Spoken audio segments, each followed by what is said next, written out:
Hello everyone. Welcome to our 9th clip about Sensei Jamal Measaras' autobiography. And hello Sensei. Hi, good morning.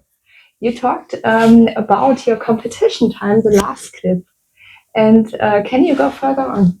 Yes, I would love to. Well, it was the time where I was in the competition time period and was doing like competition refereeing. I was also doing refereeing and then was also doing as national coach and all these stuffs.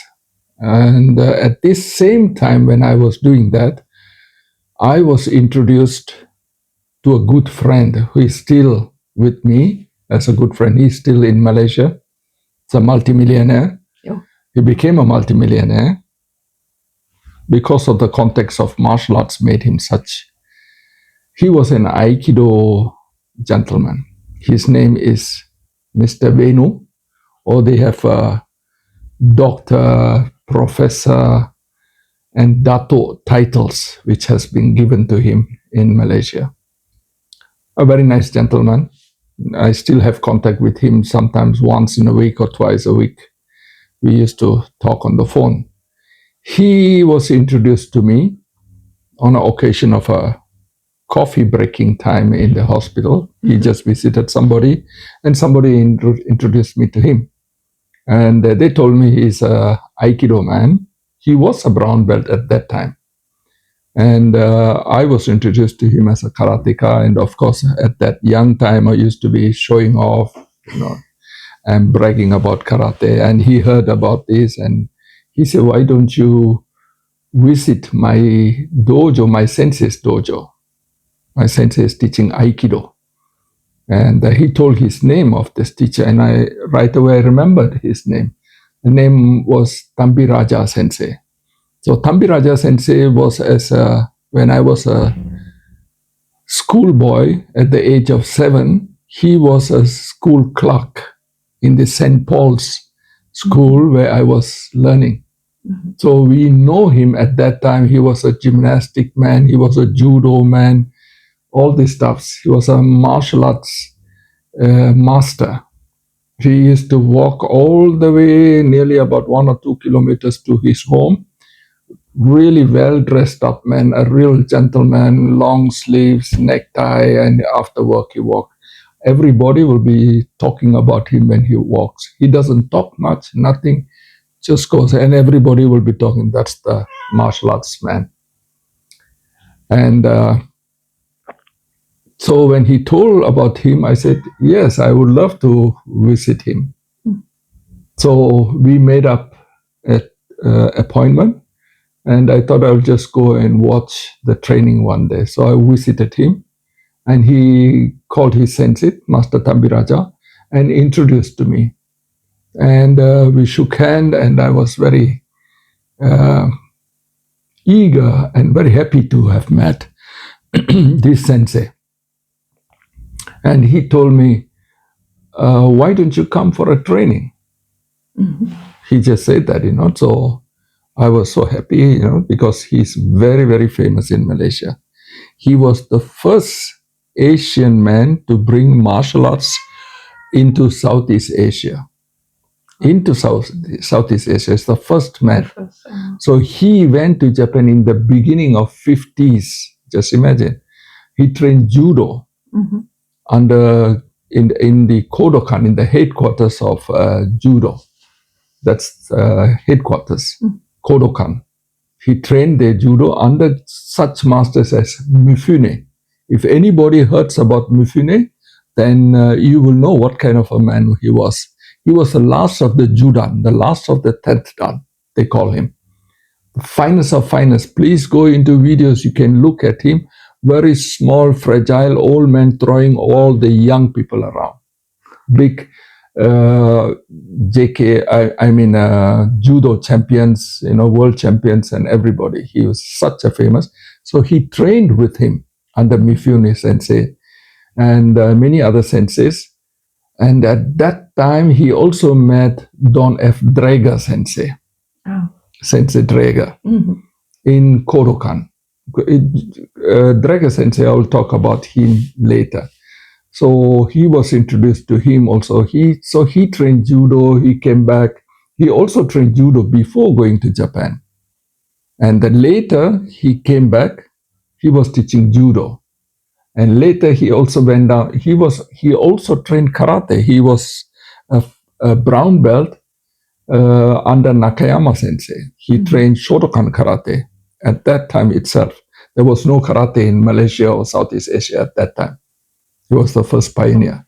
So he trained karate at that time in Japan. And also he trained judo. Then he was going frequently to Japan. And later he saw Aikido and heard about Aikido, and he started Aikido. Mm-hmm. And he also have met Oshiba Sensei, the founder of Aikido. Wow. Yes. He used to tell me these stories.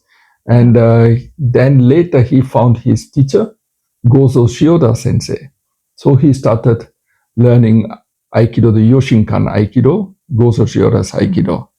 When he came back and later he was teaching Aikido and later they built up the dojo, he found the name he gave a name to his dojo known as Shudokan, because this was the name he got from Mifune Sensei of Judo. Mifune Sensei said, if you ever open a dojo, call it Shudokan. So he named the dojo Shudokan Aikido. But his Aikido system was more of Yoshinkan Aikido. But his way of teaching was completely different from Yoshinkan Aikido. He was more direct instead of moving around, hitting around the bush with many movements and everything. His movement was short and right to the point. So it is more of a self-defense Aikido. Mm-hmm. So he was teaching this type of Aikido. And I can remember the first day when I came back again, came for training, I was training the Katate Much Sankajo. So you hold the Katate Aimuch and he was grabbing me and going around, just one move and he turned and was Sankajo, the lock. I was very fascinated. How can just with the movement you can hold somebody? And this impressed me a lot. So I said I wanted to train Aikido. So I came and joined Aikido through the introduction of my friend, Mr. Venu. Mm-hmm. I should always mention his name. I won't forget him. He has showed me the way to the Aikido dojo. And I still remember him and I always praise him for bringing me into Aikido. And meeting my master, Tambiraja. I never forget his name. And I still teach his method of Aikido, which is very effective for self-defense instead of moving around and wasting time. And, that is for students. It's okay. For beginners, they should have the foundation, basics of Yoshinkan. But his movement, because since he was training under Shioda Sensei, Shioda Sensei used to teach the police people, railway police and all these people. So it's like a short course. In the short course, like a 2-3 months time, they have to know how to defend and arresting techniques and such. So he used to go to visit Shioda Sensei when he's teaching in these police places. And that's where Shimuzu Takaji Sensei of Jodo and the Draga Sensei used to also teach Jodo self-defense for the police. Okay. So they met also there together. And the Tambi Sensei is more of this police arresting technique and self-defense is 3 months course type of training. So he liked this. So his training when he was teaching in our dojo used to be short and just self-defense. Many people today misunderstand his teaching as they think, his teaching is not the right way of Yoshinkan. He don't know how. That's not correct. He knows. He was qualified as a teacher by Shioda Sensei, but his teachings was short and direct to the points because he believed more in self-defense. So his teaching was completely different, and many people today talk something different. His teaching is different from that and that and that, such things. When you know the history about him, then you understand his Aikido.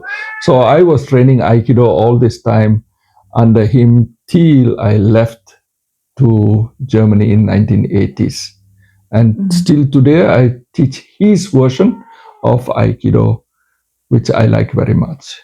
And this is quite interesting for modern students. Yes, the people who are training Aikido or heard about Shudokan Aikido in other parts of the world, they should understand this story. This is only the beginning of Aikido, which I would, for this episode, tell about Tambi Sensei and Aikido, how I started at that time. Yes, I hope that's a good enough explanation on the Aikido Dojo for the first time. I can go on for the next episode later about this dojo. You're most welcome. Bye. Bye.